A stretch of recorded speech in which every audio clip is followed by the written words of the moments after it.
स्वागत है आपका एक बार फिर हमारे चैनल पे। और जैसा कि आप सब जानते हैं, धमतरिया के गोट लगातार नए प्रयास करता है और नई नई चीज़ों पर, नए नए टॉपिक्स पर वीडियो लेकर आता है। एक और ऐसी सीरीज़ के साथ, एक बहुत ही खास सीरीज़ के साथ हम एक मौजूद हैं जिसका नाम है अफसर जी। इस सीरीज़ में हम आपको मिलाएंगे जिले के कुछ होनहार अधिकारियों से और जानेंगे उनके जीवन के बारे में कि कैसे उन्होंने एक आम आदमी से अधिकारी बनने तक का सफ़र तय किया और अधिकारी बनने के बाद क्या कुछ मुश्किलें उन्होंने झेली और कैसे उनसे वो ओवरकम करके आज आगे आया है। ये एक अच्छा मैसेज है यूथ के लिए और कहीं ना कहीं मोटिवेट करेगा उन्हें आगे बढ़ने के लिए। और आज की खास मेहमान परिचय की मोहताज नहीं है। इनका नाम है नेहा पवार मैम और डीएसपी हैं ये, धमतरी में पोस्टेड हैं ये। तो आज सबसे पहले मैम आपका वार्मली वेलकम करते हैं हम हमारे चैनल पे। एंड मैं इंट्रोडक्शन तो नहीं देना चाहूँगा कि पूरा जिला आपसे परिचित, सीधे क्वेश्चंस की तरफ चलते क्योंकि आपने बहुत कीमती समय दिया है हमको। मेरा पहला क्वेश्चन ये रहेगा मैम, क्योंकि एजुकेशन पर्पस जो होता है, एजुकेशन कहीं ना कहीं बहुत ज़्यादा की थिंग होता है किसी की भी लाइफ में। तो आपकी एजुकेशन, थोड़ा एलिमेंट्री एजुकेशन फिर देन कॉलेज, इनके बारे में थोड़ा डिटेल ऑडियंस को दे दें। मैं खुद ये मानती हूँ कि एजुकेशन बहुत मैटर करता है। और जब अभी के मैं जैसे बच्चों को मेरे पास पैरी करने के लिए भी आते हैं तो उनका यही रहता है कि मैडम हम कैसे पीएससी 10th से भी वो सोचने लग जाते हैं कि हम पीएससी का प्रिपरेशन करें।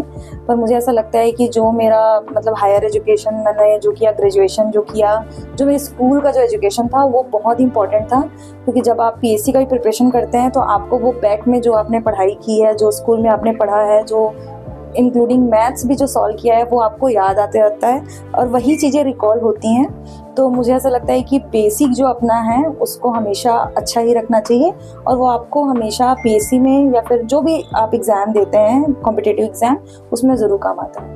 सेकेंड थिंग रहेगा मैम, किसी भी बच्चे के लिए उसका फैमिली बैकग्राउंड बहुत ज़्यादा इंपॉर्टेंट होता है। चाहे वो कोई भी एम ले ले, जाहिर सी बात है, चाहे वो एडमिनिस्ट्रेटिव सर्विस हो या फिर कोई भी उसका एम हो, फैमिली बैकग्राउंड कितना इंपॉर्टेंट होता है किसी बच्चे के लाइफ में। और आपका फैमिली बैकग्राउंड कितना हेल्पफुल रहा है आपके लिए? बैकग्राउंड तो वैसे बहुत इंपॉर्टेंट होता है, लेकिन मैं ये कहूँगी कि मेरे लिए तो मेरा फैमिली बैकग्राउंड बहुत इंपॉर्टेंट रहा क्योंकि मेरे पापा टीचर हैं। तो टीचर होने के कारण घर का जो माहौल था हमेशा से बचपन से पढ़ाई वाला ही था कि आप पढ़ाई करते हैं तो फिर आप सक्सेस होंगे। मतलब मेरे घर में मम्मी का हमेशा यही था कि आप अगर आप कुछ अच्छा करना है लाइफ में तो आपको पढ़ना पड़ेगा, आपको कुछ करना पड़ेगा। तो मेरी फैमिली में मेरे पापा जो कि पढ़ाई के लिए हमेशा गए हैं और मम्मी जो हमेशा इंकरेज की कि आप लोग कुछ कर सकते हैं। तो मेरे घर में सारे लोग, अभी भी सारे लोग गवर्नमेंट जॉब में हैं, तो उनका मेरे ऊपर मतलब उन्हीं की देन है जो मैं आज यहाँ पे हूँ, ऐसा लगता है। स्टूडेंट्स की बात करें, दो टाइप के स्टूडेंट्स होते हैं। एक एम जिनका तय होता है शुरू से ही, एक टाइम आता है उसके बाद उन्होंने एम डिसाइड कर लिया होता है कि मुझे लाइफ में ये चीज़ें करनी है। कुछ होते हैं एमलेस, अचानक किसी फील्ड में आना हो जाता है। आपकी बात करें तो आपको या आपका एम सेट था या नहीं कि मुझे इस फील्ड में आगे बढ़ना है, या फिर एक्सीडेंटली आप इस फील्ड में आई हैं? वैसे मैं पीएससी देने का वैसे मेरा माइंडसेट नहीं था क्योंकि मैंने ग्रेजुएशन बायोटेक्नोलॉजी से किया हुआ था। तो मुझे ये था कि मैंने बाहर में एमएससी के लिए भी एग्ज़ाम दिए थे, जैसे डीयू के, जेएनयू के, और बहुत सारी यूनिवर्सिटी में भी दिया था एग्ज़ाम मैंने। तो मुझे था कि मैं एमएससी करूँगी, देन मैं पीएचडी और प्रोफेसर फील्ड में जाऊँगी। तो मैं उसी के और आगे ही बढ़ रही थी कि मेरी जो बड़ी सिस्टर है तो वो ये पीएससी का प्रिपरेशन कर रही थी। तो उसको पढ़ते हुए देख के, उसके बुक्स देख के मुझे लगा कि अरे ये तो काफ़ी ईजी है, मैं ट्राई कर सकती हूँ। फिर मैंने डिसाइड किया कि पीएससी पीएचडी काफ़ी मतलब लंबा है और इसको तो मैं इसके साथ भी कर सकती हूँ, तो मुझे इसमें कोशिश करना चाहिए करके। तो मैंने जब पढ़ा 1 महीने 2 महीने तो मुझे काफ़ी लगा कि मैं अपने आप को एकदम कंफर्टेबल फील करने लगी कि और वैसे मैंने बायो लिया हुआ था पर मैं मैथ्स में भी काफ़ी कंफर्टेबल थी। तो मुझे लगा कि मैं कर सकती हूँ। तो अपनी सिस्टर को देख के मैंने फिर सोचा कि मुझे ये करना है। तो जब मैं प्रिपरेशन कर रही थी तो सब चाहते हैं कि डिप्टी कलेक्टर ही बने, बट दिमाग में एक कहीं ना कहीं तो मेरे था कि मुझे डीएसपी ही बनना है फर्स्ट। तो लेकिन फिर भी एक लगता था कि नहीं, पुलिस है तो अपन डिप्टी कलेक्टर ही बने। लेकिन एक पैरेलल माइंड में हमेशा मेरे था कि मैं डीएसपी ही बनूं। तो जब हम लोग इंटरव्यू के लिए जब सेलेक्ट होते हैं तो उसमें रहता है प्रायोरिटी लिस्ट कि आप किसको किसको रैंक में डालते हैं। तो डिप्टी कलेक्टर देन डीएसपी, तो मेरी सिस्टर और मैं साथ में सेलेक्ट हुए थे। तो फिर उसने तो डिप्टी कलेक्टर अनडाउटली डाल दिया और लास्ट में उसने DYSP डाला था। लेकिन मैं 3-4 दिन तक तो यही उसमें थी और सब लोग से पूछने जाती थी कि मैं DSP फर्स्ट प्रायोरिटी डालना चाहती हूँ। तो सब लोग मुझे बोलते थे कि नहीं नहीं ये ठीक नहीं रहेगा, डिप्टी कलेक्टर डालो देन फिर DSP। तो हम लोग कि नहीं नहीं मैं DSP। फिर सब लोगों ने मुझे समझाया है कि जो रैंक बना है तो उस रैंक के अकॉर्डिंग ही डालना चाहिए, भले आप लास्ट में मत डालिए DYSP, लेकिन आप सेकंड में डाल दीजिए। तो फिर उसके हिसाब से फिर मैंने DYSP सेकंड डाला। प्रिपरेशन की बात है, है क्योंकि थोड़ी दिन में बोर्ड एग्जाम से बच्चों के, और बहुत सारे ऐसे बच्चे जो PSC की तैयारी कर रहे हैं, PSC का भी शायद 11 फरवरी को एग्जाम्स होने वाले हैं। तो माइंडसेट क्या होना चाहिए बच्चों का? और प्रिपरेशन की बात की जाती है कि 8-8 घंटे 10-10 घंटे पढ़ाई मांगते हैं, ऐसा कई लोग कहते हैं कि 8 घंटे 10 घंटे आपको कंटिन्यूअसली देना होगा। किस हद तक सही है और प्रिपरेशन कैसे करना चाहिए बच्चे को? मुझे ऐसा लगता है कि जितने भी हम लोग जैसे बच्चे जो रहते हैं लक और बाकी सारी चीज़ों पे आ जाते हैं, तो मुझे ऐसा लगता है कि हार्ड वर्क सबसे मस्ट है। अगर आप हार्ड वर्क करते हैं तो आप सक्सेस आपको मिलता है। हो सकता है कि किसी को बहुत जल्द पहले मिल जाता है, किसी को थोड़े लेट से मिलता है, बट अब आप मेहनत करते जाते हैं तो आपको सक्सेस मिल जाता है at least at the last time में। तो मैं जब प्रिपरेशन कर रही थी तो स्कूल टाइम से ही मैं स्टडी में ही थी, मतलब ऐसा मेरा नहीं था, मेरा बैकग्राउंड वैसा था, पढ़ाकू टाइप की बच्ची थी मैं। लेकिन जब मैं PSC में आई तो PSC में मुझे भी बहुत सारे जैसे क्वेरीज होते हैं ना अभी बच्चों को, तो मुझे भी रहता था कि 8 घंटे पढ़ें कि 10 घंटे पढ़ें। लेकिन जब आप पढ़ते रहते हैं ना तो आपको वो कैलकुलेशन नहीं रहता है कि आप कितने घंटे पढ़ रहे हैं। तो मैंने ऐसे कभी कैलकुलेशन करके नहीं पढ़ा कि मैं 8 घंटे पढ़ रही हूँ कि 10 पढ़ रही हूँ। और मेरा सिंपल सा ये था कि मुझे जितना पढ़ना है मुझे बार बार वही चीज़ें पढ़नी है, कि मुझे कम पढ़ना है लेकिन मैं उसको बार बार रिवाइज करके कि पढ़ रहे हैं 5 बुक पढ़ रहे हैं 6 बुक पढ़ रहे हैं, ऐसा नहीं। आप जितना स्टडी कर रहे हैं आप उसको ही बार बार ऐसे रिवाइज करते रहें। तो PSC में मेरा ये बहुत काम आया कि मेरा जो रिवीजन था कि लास्ट एग्जाम टाइम में भी मुझे मतलब ऐसे बुक उतनी ज़्यादा पलटने की ज़रूरत नहीं थी, कि मुझे याद थी चीज़ें, कि मैंने बार बार उस बुक को पढ़ा था, कि एक बुक को मैं 6 बार 7 बार पढ़ी हुई थी। तो मुझे इतना कॉन्फिडेंस था कि कुछ भी आए तो फिर मैं लिख लूँगी। CGPSC या UPSC कुछ बच्चे मिसगाइडेड रहते हैं, प्रिपरेशन में अपना पूरा वक्त झोंक देते हैं और जब एग्जाम सेंटर पे जाते हैं तो उन्हें कुछ याद नहीं रहता। उनका ये मानना रहता है कि हम जितना ज़्यादा हो सके रट सकें चीज़ों को, लेकिन रटने के बाद वही चीज़ आती है कि हम भूल जाते हैं सारी चीज़ें। तो क्या यहाँ पे स्टडी की प्रिपरेशन, मतलब स्टडी का चार्ट कैसा होना चाहिए, किस लेवल पे तैयारी करनी चाहिए, क्या टिप्स आप देना चाहेंगे बच्चों को? वैसे मैं कहूँ भटकने वाली बातें तो मुझे भी होता है कि मिसगाइड, अगर जब आप नए किसी भी चीज़ को ट्राई करते हैं, किसी भी फील्ड पे हो, चाहे वो पढ़ाई क्यों ना हो, तो हम मिसगाइड होते हो क्योंकि आपके पास मार्केट में बहुत सारे ऑप्शंस होते हैं। तो हम मिसगाइड होते हो, बुक्स को लेके मिसगाइड होते हो, ट्यूशन को लेके मिसगाइड होते हो। लेकिन मैं लकी थी इस मामले में कि मेरी बड़ी बहन ऑलरेडी थी इसमें, तो मुझे मिसगाइड होने की ज़रूरत नहीं हुई, कि मुझे पहले से पता था कि मुझे ये बुक पढ़ना है, इससे आता है, ये करना है, इसके लिए ये सब्जेक्ट पढ़ना है। लेकिन हाँ, बस मैंने अपने से ये किया कि वो जो बताया उसके अलावा एडिशनल, कि मैं इतने को तो मैंने कर लिया, लेकिन मुझे अब समथिंग बेटर करना है, समथिंग डिफरेंट करना है, कि ये वाले बुक से तो सब वही आंसर लिखेंगे लेकिन मुझे कुछ अलग लिखना है, तो मुझे उसके अलावा भी कोई दूसरी बुक पढ़नी पड़ेगी। तो मैंने शुरू में जो बेसिक बुक होते हैं वो सारे पढ़े। जब मैं एकदम कॉन्फिडेंट हो गई कि इसमें से मुझे कोई डाउट नहीं है, तब मैंने फिर एडिशनल सबके जो होते हैं बुक और जितने भी अलग हो सकते हैं दूसरे ऑथर के या जो भी है, तो मैंने फिर वो सारे बुक पढ़े। तो मुझे ऐसा लगता है कि जितने भी हो, चाहे स्कूल हो या आप जितना भी पढ़ रहे हैं उसको रिवाइज करें, और टेस्ट सीरीज जितने भी एग्जाम से मत भागें, टेस्ट दें। आप जितने भी टेस्ट देते हैं आप अपनी ही गलतियों से सीखते हैं, आप बार बार उसको एनालाइज कर पाते हैं कि मैं इसको आंसर को कैसे लिख रही हूँ या फिर लिख रहा हूँ। तो वो आपको टेस्ट बहुत इंपॉर्टेंट है, बहुत हेल्प करता है। टेस्ट सीरीज की बात हुई थी और कई सारी चीज़ें और मेंशन की गई थी, तो एक सवाल ये रहता है मैम की कोचिंग बहुत ज़्यादा आज के डेट में देखा जा रहा है कि कोचिंग के तरफ आप, जहाँ तक मैं जान पा रहा हूँ, सेल्फ स्टडी से, शायद सेल्फ स्टडी से क्रैक किया आपने CGPSC या कोचिंग? नहीं, हाँ, कोचिंग भी था और सेल्फ स्टडी दोनों था। तो किस हद तक, मतलब कुछ बच्चे जो होते हैं मिस गाइडेंस की, फिर यहाँ पे बात आई, कुछ लोगों को लगता है, कुछ बच्चों को लगता है कि कोचिंग ही सब कुछ है, कोचिंग के बगैर ऐसा माइंडसेट बिठा दिया जाता है कि कोचिंग अगर आप अटेंड नहीं कर रहे हैं तो आप क्रैक नहीं कर पाएंगे। किस हद तक से? मुझे ऐसा लगता है कि आपको समझना पड़ेगा कि आपको क्या ज़रूरत है। जैसे मुझे पता था कि मुझे सिस्टमेटिक होना है, कि मुझे इतने इतने पढ़ाई करनी है, मुझे सिस्टमेटिक होना है कि 15 दिन में मेरा ये सब्जेक्ट पूरा हो जाए, तो मुझे उसके लिए कोचिंग की ज़रूरत थी, क्योंकि कोचिंग में टाइम टू टाइम वो सब्जेक्ट कंप्लीट हो जाता है, तो एक प्रेशर रहता है कि मुझे उस टाइम में वो कंप्लीट करना है। फिर टेस्ट रहता है, तो टेस्ट पेपर के दबाव पे आप पढ़ते हो। तो मैंने coaching just because knowledge gain के लिए नहीं, क्योंकि मुझे पता है कि मैं पढ़ के ही ला पाऊंगी, बहुत ज़्यादा मेरे को कोचिंग से उसमें बेनिफिट नहीं होगा। लेकिन मुझे ये था कि वो मुझे सिस्टमेटिक कर देता है। एक टाइम के बाद जब मुझे लगा कि हाँ मैं हो चुकी हूँ, अब मुझे PSC ओवरव्यू समझ में आ चुका है, मैंने फिर सोचा कि मेरा टाइम वेस्ट होगा, तो फिर मैंने कोचिंग छोड़ दिया था। देन फिर जब एग्ज़ाम पास आया तो फिर मैं तब तक सेल्फ स्टडी करते रही और अपनी सिस्टर के साथ कर रही थी, तो दोनों साथ में थे, तो बहुत हेल्प मिलता है जब आपको कोई कंपनी मिल जाती है तो। देन फिर जब एग्ज़ाम पास आया तो मुझे समझ में आ गया था कि अब मैंने इतना ज़्यादा पढ़ लिया है कि अब मुझे उसको कैसे मैं उसको बेसिकली PSC का जो मेंस एग्ज़ाम है वही आपको सिलेक्शन देता है, और चाहे स्कूल के भी एग्ज़ाम्स हो तो आपको लिखना ही है, आप कितने भी पढ़ लें, लेकिन आपको जो नंबर आने वाले हैं आप जो उस 3 घंटे में लिख के आते हैं उस पर आपको मार्किंग होती है। तो मैं फिर वो लिखना स्टार्ट की, टेस्ट पेपर देना थी कि मैं कितना जो मुझे लग रहा है कि मैं ग्रास्प की हूँ, मैंने कितना समझा है। जब आप लिखते, वही जो आप बोल रहे थे ना कि रटने वाली बात, तो आदमी इसीलिए रटता है क्योंकि उसको कॉन्फिडेंस नहीं रहता, तो उसी चीज़ को रट रट के। लेकिन जब आप बार बार उस चीज़ को लिखते जाते हैं ना, तो नए नए थॉट्स आते जाते हैं, और बेसिकली आपका रिटर्न अच्छा होना चाहिए, तो फिर आप क्रैक ईजिली कर लेंगे, मुझे ऐसा लगता है। बच्चे बहुत ज़्यादा डिमोटिवेटेड हो जाते हैं एग्जाम के पीक टाइम पे, और कुछ बच्चे आज के डेट में मिसगाइडेड हो रहे हैं, और काफ़ी सारे ऐसे केसेस आ रहे हैं जहाँ पे बच्चे जो है गलत संगति में जाते जा रहे हैं। उनके लिए क्या मैसेज रहेगा मैम आपका? मुझे लगता है कि डीमोटिवेशन तो बहुत आता है एग्जाम के लास्ट डे पे, मतलब उस 1 घंटे से पहले भी डीमोटिवेशन आता। मुझे खुद को आता था, मेरी सिस्टर वो कई बार एग्जाम दे चुकी थी, तो उसको रहता था अरे हो गया, मत टेंशन लो, हो जाएगा, तुमने इतना पढ़ा हुआ है, आराम से हो जाएगा, इतना तो कोई नहीं पढ़ता है, इस टाइप का। पर मुझे रहता था नहीं, मैं नहीं कर पाऊंगी, मैं 100% नहीं दे पा रही हूँ लग रहा है मुझे। तो वो डीमोटिवेशन एकदम नॉर्मल है, लेकिन अपने आप को संभाल के रखना। और उस टाइम में आपके पेरेंट्स, आपकी फैमिली वही काम आती है आपकी, अगर कोई अच्छा दोस्त है आपका तो। लेकिन मेरे तो वैसे मैंने दोस्त कनेक्शन सारे अपने बंद कर दिए थे ना, मैं फ़ोन यूज़ करती थी, कुछ नहीं, क्योंकि मुझे एकदम था कि मुझे फर्स्ट अटेम्प्ट में क्रैक करना है।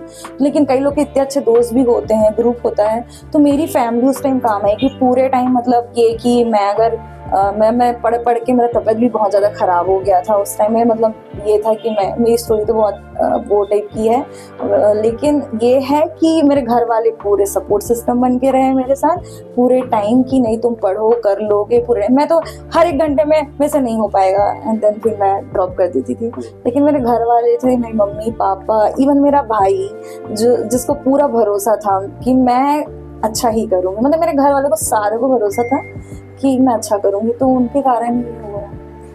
जॉब प्रोफाइल की बात करेंगे मैम, पहली पोस्टिंग का एक्सपीरियंस कैसा रहा, और कुछ खास ऐसा वाक्य जो आपको अभी भी याद हो कि पहली पोस्टिंग में तक काफ़ी हर्डल्स होता है, हाँ। उन हर्डल्स को, उन चैलेंजेस को आप कैसे हैंडल करते हैं? पोस्टिंग से पहले तो हम लोग में पुलिस डिपार्टमेंट में ट्रेनिंग का होता है, तो ट्रेनिंग मेरे लिए काफ़ी एक्सपीरियंस वाला था, क्योंकि मैं पढ़ने वाली ही पढ़ाकू बच्ची थी। कभी भी मैंने आउटडोर कुछ गेम स्पोर्ट्स मैंने किया नहीं था, तो ये शुरू में तो एक्साइटमेंट थी ऑब्वियसली कि रनिंग करना है, एक एकेडमी में सब लोग रहेंगे और फिर सारा कुछ एक्टिविटी होगा, फिटनेस को लेके बहुत मोटिवेशन आया। लेकिन जब मैं फर्स्ट डे गई और पहले दिन उन्होंने 2 घंटे धूप में खड़े किया, मुझे चक्कर आने लगे, मुझे लगा कि ब्लैकआउट हो गई मैं, और मुझे लगा कि अब मुझसे नहीं होगा। तो ट्रेनिंग वाला जो पीरियड था बहुत मेमोरेबल है, और मुझे ऐसा लगता है कि अभी भी जॉब में जो 20 साल रह चुके हैं उनको अगर बोलोगे तो उनको याद एकेडमी वाला टाइम ही रहता है। चंदपुरी रायपुर में हम लोग की ट्रेनिंग होती है, बहुत अच्छा है। लेकिन उस टाइम में डेली हर्डल आते थे कुछ ना कुछ, कि आपको सुबह 5, मैं वैसे वाली थी कि मैं रात भर पढ़ लूँ, लेकिन मुझे उठना नहीं होता, कि मैं 9-10 बजे उठने वाली थी। मतलब मेरा पढ़ाई का शेड्यूल भी वैसा होता था, तो सुबह आपको 4 बजे उठना है, 5 बजे रनिंग को जाना है, डेली आपको एक कुछ नया आपको मिलेगा, उसको हर्डल को आपको क्रॉस करना है। तो बहुत सारे एकेडमी में बहुत सारे एक्सपीरियंस रहा भी, तो अच्छा था। फिर मेरी फिर प्रोबेशन में हम लोग की पोस्टिंग होती है, तो मेरा कवर्धा पोस्टिंग हुआ था। तो कवर्धा में भी अच्छा था। पुलिस डिपार्टमेंट में तो डेली आपको नए स्टोरीज मिलेंगे, डेली नया एक्सपीरियंस मिलेगा। तो मुझे तो वैसे बहुत सारी चीज़ें याद हैं, पर एकेडमी मैं कहूँगी कि मेरा काफ़ी academy was memorable for you. Dhamtari जिले को कैसे देखते हैं, क्योंकि धमतरी जिले में आप पोस्टेड हैं, काफी सारे चैलेंजेस यहाँ भी मौजूद हैं। हाँ। क्या मानती है आप धमतरी जिले को लेकर कि चैलेंजेस अगर आ रहे हैं तो आप फेस कैसे करते हैं, एज अ फीमेल भी और एज अ ऑफिसर भी? धमतरी जिले में वैसे मुझे यहाँ के लोग तो काफ़ी अच्छे लगे हैं, कि ये है कि अगर कुछ बोलो तो बात मान लेते हैं, थोड़ा सा वो रहता है, लेकिन मैंने देखा है कि यहाँ पे लोगों को अगर समझाते हो आप तो लोग बिल्कुल अंडरस्टूड करते हैं आपका बातों को, और यहाँ के लोग रूल फॉलो करने में और रूल फॉलो करवाने में भी, कि यहाँ के लोगों को मैंने काफ़ी एक्टिव देखा है कि अगर कहीं पे कोई रूल ब्रेक भी कर रहा है तो वो तुरंत पुलिस को बताना या फिर खुद ही करना इस टाइप का। तो और नेचुरल हिसाब से भी बहुत अच्छा है, क्योंकि मेरी कवर्धा भी पोस्टिंग थी तो वहाँ पे भी काफ़ी ग्रीनरीज और वो सारी चीज़ें थी।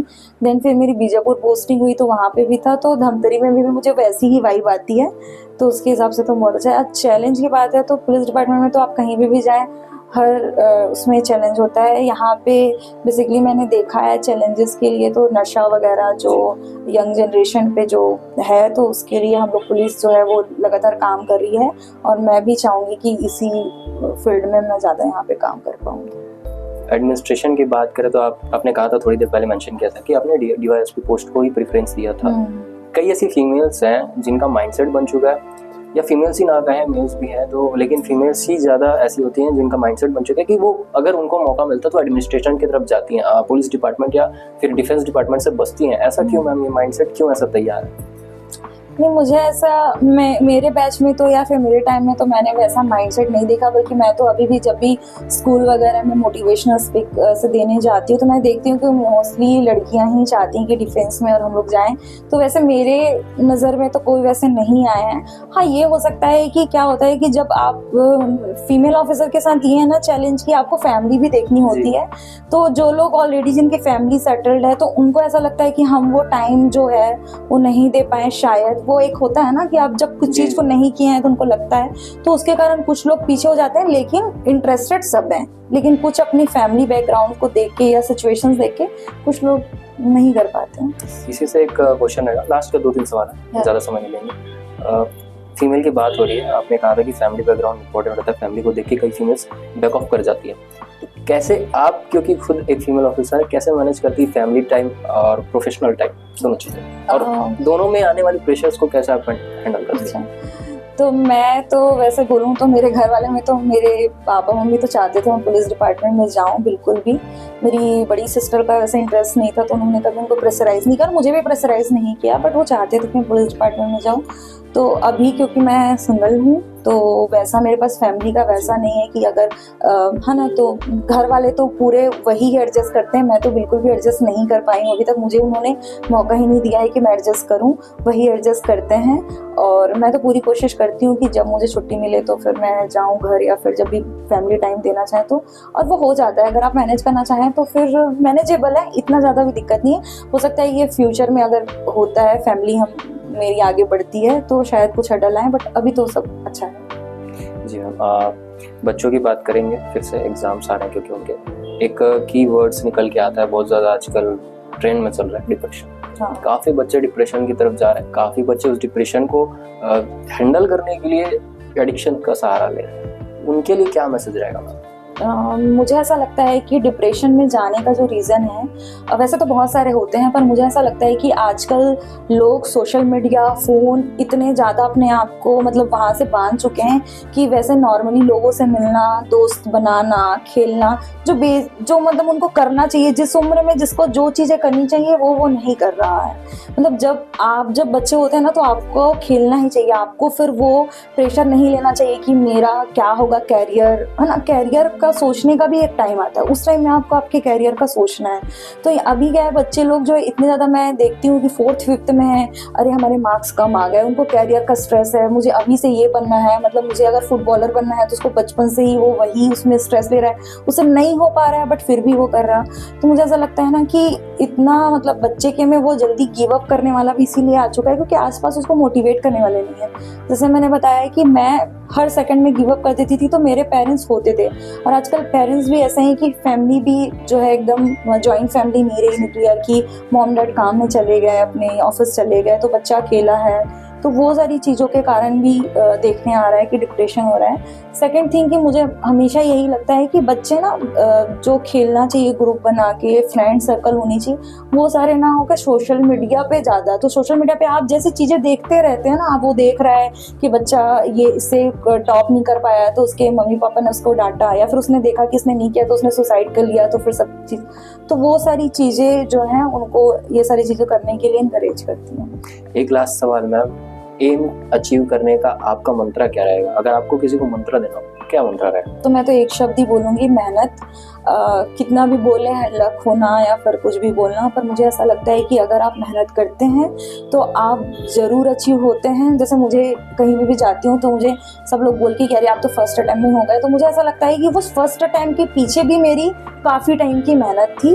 और अगर जो फर्स्ट अटैम्प्ट में नहीं अचीव कर ले रहा है, अल्टीमेटली आपका जो अचीवमेंट है वो उस टाइम के बाद मैटर करता है, ना कि उसके पीछे का आपने कितना समय दिया।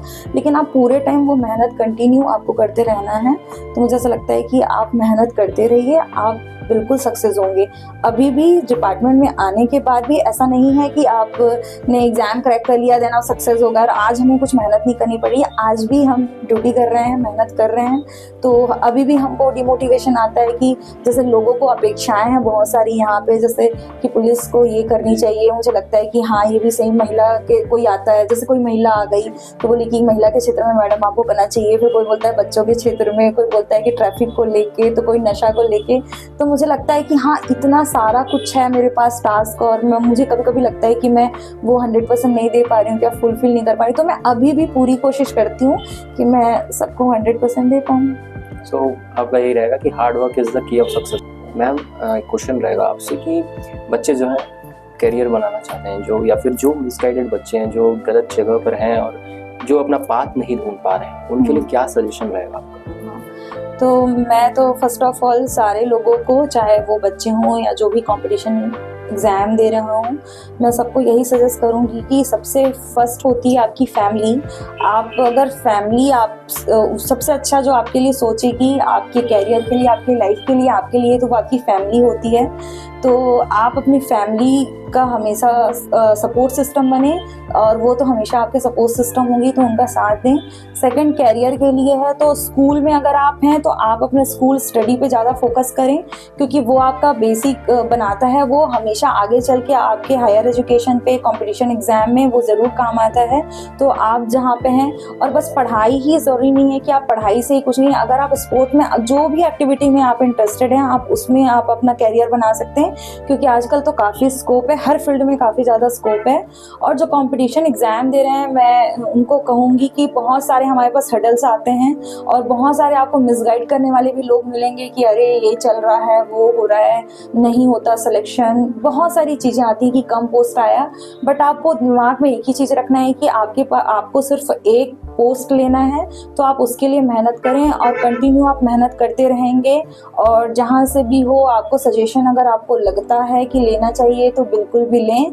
तो मुझे 110% भरोसा है कि आप सक्सेस होंगे। बिल्कुल। Thank you very much ma'am for your valuable time again. And एक बार फिर हम आएंगे एक नए ऑफिसर्स के साथ और नए वीडियो के साथ। तब तक के लिए बने रहिए हमारे साथ। धन्यवाद।